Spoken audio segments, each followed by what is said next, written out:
Dahil sa napakagandang performance ng Gilas ngayon sa Asian Games, ay napakaraming nagliliparang katanungan.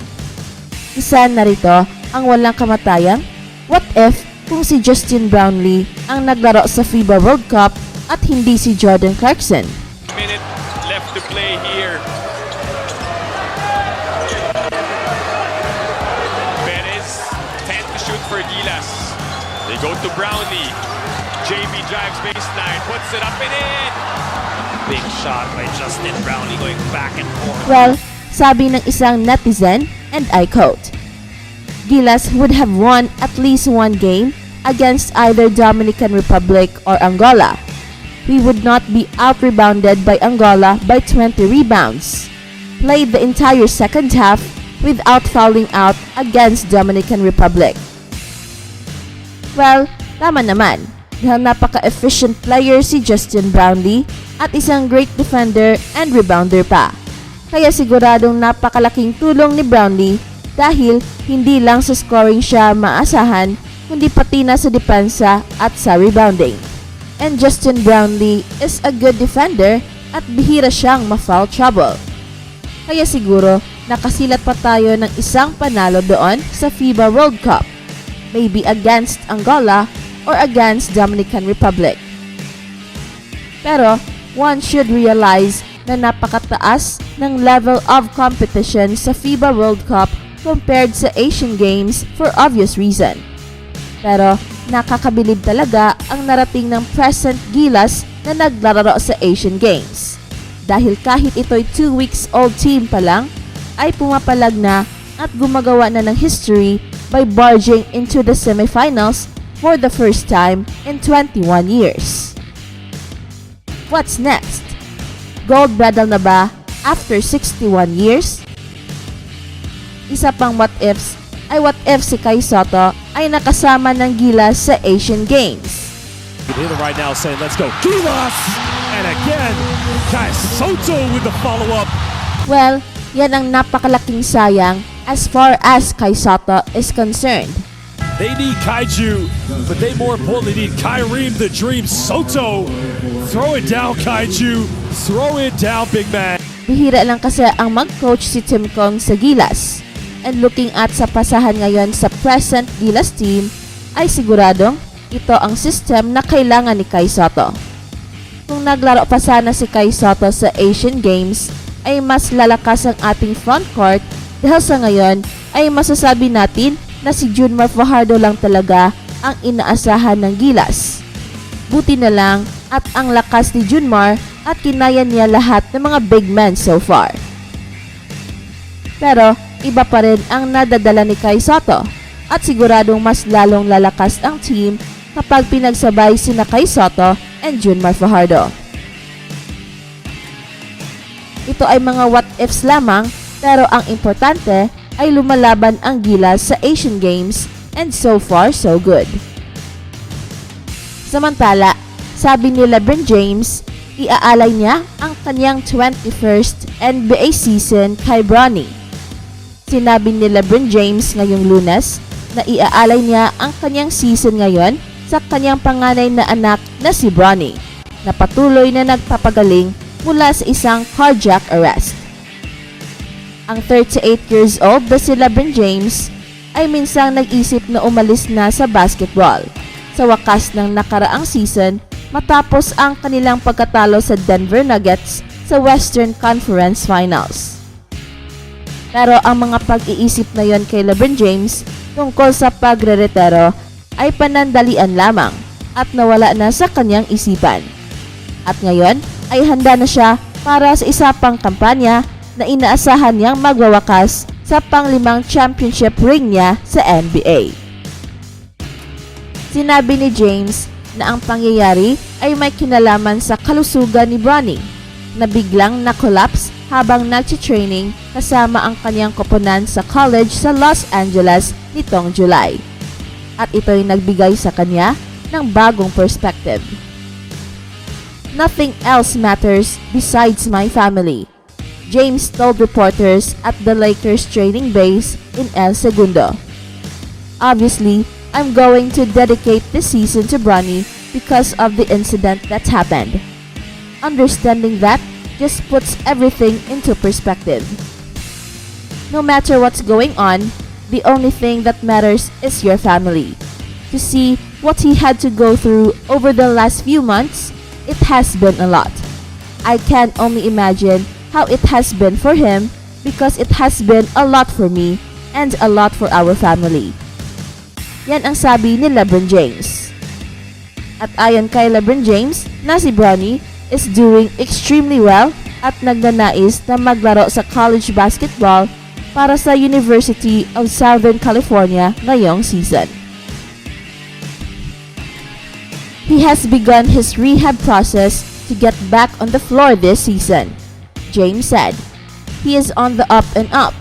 It's definitely a whirlwind and a lot of emotions for our family this season. Dagdag na pahayag ni James. Si James ay nagpaalam mula sa postseason ng 2022 to 2023 sa pamamagitan ng pag-amin na nag-iisip siyang magretiro ng biglaan. Pero sinabi niya ngayong Lunes na napayuhan siya na magpatuloy sa kanyang karera matapos ang conversations with my family and conversations with myself. I feel like I've got a lot more in the tank to give, sabi ni LeBron James. Tungkol sa pagpapahiwatig niya na magre-retiro sa wakas ng season na naganap matapos masweep ang Lakers ng Denver Nuggets, ipinaliwanag ni James na sa oras na iyon ay pagod na pagod siya. I was tired. Mentally, I was in too many different places. So that's what drew that comment at that moment.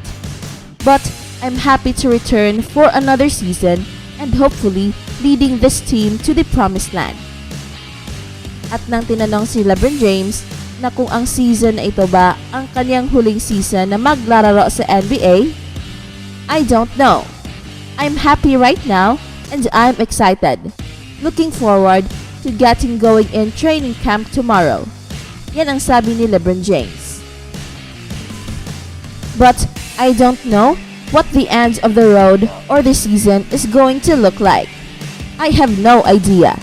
Dagdag na sabi ni James. At naniniwala si James na nasa magandang posisyon ang Lakers na makipaglaban para sa isang kampyonato sa season ngayon. Matapos, mapanatili ang core ng kanilang roster na halos makamit ang panalo noong nakaraang season.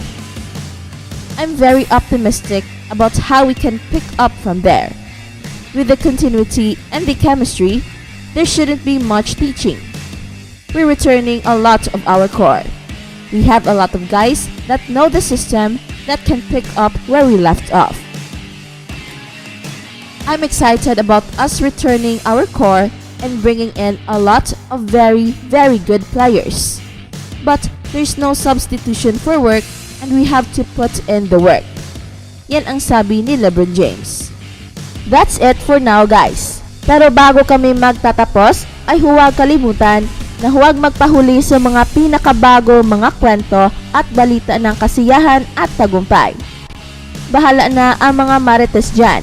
Basta kami ay handang maghatid ng tunay na inspirasyon sa mundo ng sports.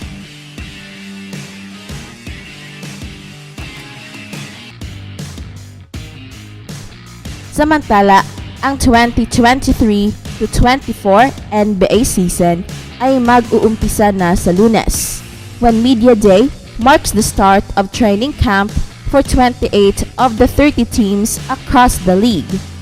Ang Dallas Mavericks and Minnesota Timberwolves ay nag-umpisa na ang kanilang training camps nitong Huwebes. Kasama dito ang lahat ng 15 teams sa Eastern Conference.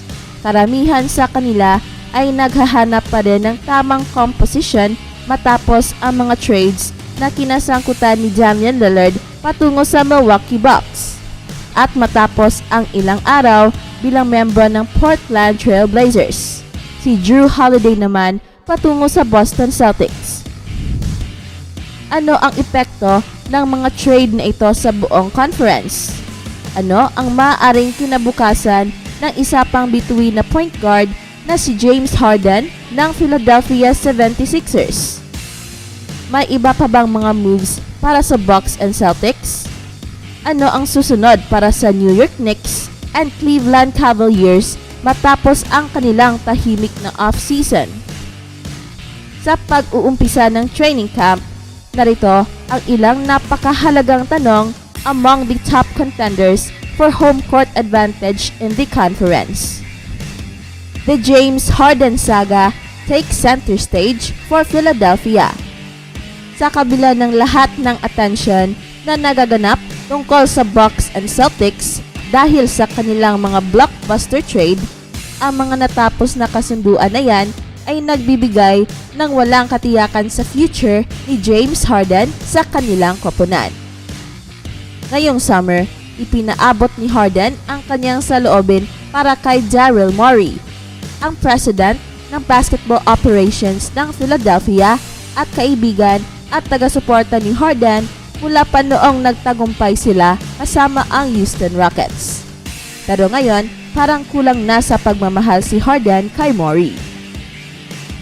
Ngayong wala ng Lillard and Holiday na maaaring makasama sa trade, mahirap nang makita ang klase ng bituin na player na maaaring bumalik sa Philadelphia na pampalit kay Harden, na ayon kay Morey ay kinakailangang maganap para ma-trade si Harden. Hanggang sa magbago ang posisyon ni Morey o may koponan na magtugma sa kanyang mga kondisyon, ang tanging paraan ni Harden para kumita ngayong season ay ang paglalaro para sa 76ers. Kaya paano kaya magre-react si Harden? Magiging buo kaya ang kanyang dedikasyon sa 76ers? May posibilidad ba na mananatili siya sa Philadelphia sa buong season? Lahat ng mga tanong na ito at iba pa ay itatanong kay Harden sa Lunes sa Media Day ng koponan sa kanilang practice facility sa Camden, New Jersey at sa mga susunod na araw sa training camp ng koponan sa Fort Collins, Colorado. Pero ang mga tanong na yan para kay Harden ay maihahayag lang kung dadalo mismo si Harden sa nasabing event. Samantala, mag-a-adjust ang 76ers sa kanilang bagong coach na siyang dating coach ng Toronto Raptors na si Nick Nurse. And it's safe to say na ang reigning league's MVP na si Joel Embiid ay nagpahayag ng kanyang saloobin by tweeting, "This offseason was fun." At ano ang kasunod para sa Miami Heat matapos ang isang offseason na walang action? Hindi kailanman iniisip ng Heat na sila ay nauubusan ng pagkakataon pagdating sa pagkuha ng mga players.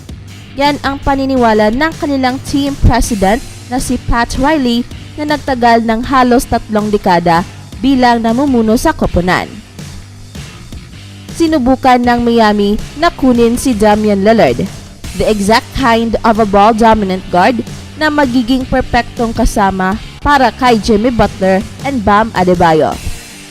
Instead, the Heat's chief competition, the Bucks and Celtics, landed the star guards and 2 key players from last season's stunning playoff run. Gabe Vincent and Max Strus signed with the Los Angeles Lakers and Cleveland Cavaliers respectively in free agency. That's it for now, guys. Pero bago kami magtatapos, ay huwag kalimutan na huwag magpahuli sa mga pinakabago mga kwento at balita ng kasiyahan at tagumpay. Bahala na ang mga marites dyan. Basta kami ay handang maghatid ng tunay na inspirasyon sa mundo ng sports.